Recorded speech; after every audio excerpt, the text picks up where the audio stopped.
tell me this moment with little boy meets a burlesque dancer.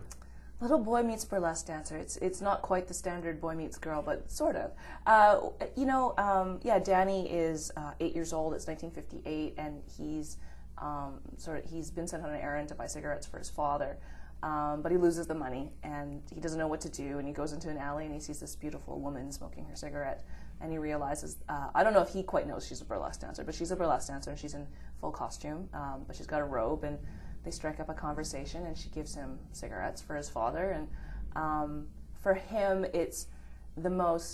she's the most wonderful, glamorous, beautiful creature he has ever seen. And he has grown up with a life where beauty doesn't occur very often. And so when he sees someone like so real to him, who's so beautiful, it just almost takes his breath away. And which is why he as an adult also goes back to that moment over and over and over again. And for Val, it's a little bit different because she has sort of a soft spot in her heart for little boys and for little kids, actually. And she, he reminds her of a little boy that she used to know and she used to love very much. So I think for both of them, that meeting speaks to very much what they both wanted or longed for in life. And for Danny, it was beauty, and for her, it was that connection with a child again. And I think that scene was the very first one that I wrote, and that's another scene that didn't actually get much editing because it came so quickly and seemed so natural, so right for me and for that story. And the fact that she's in Chinatown playing a exiled princess from Siam,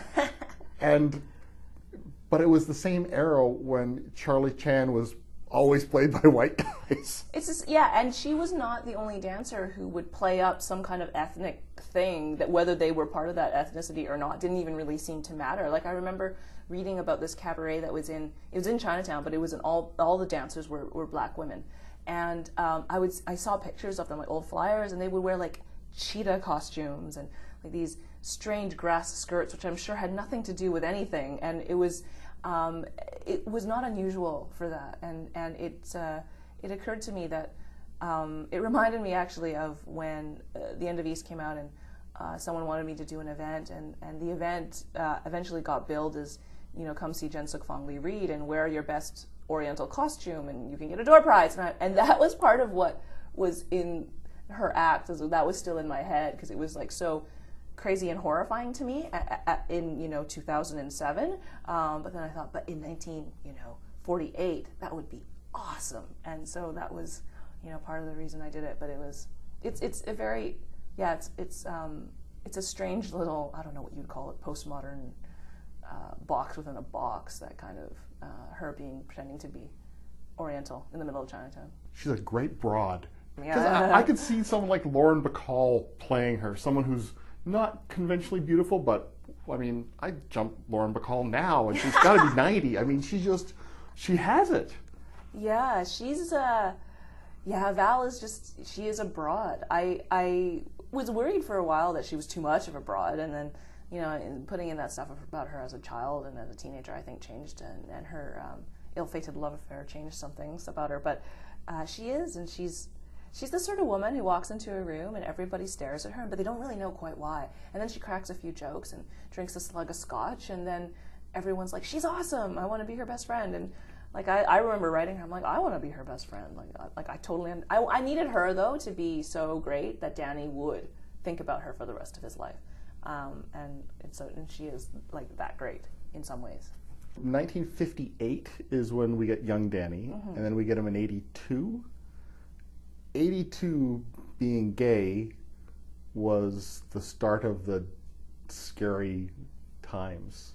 I'd forgotten, though, the terror that my gay friends had. And poor Danny's in the middle of that.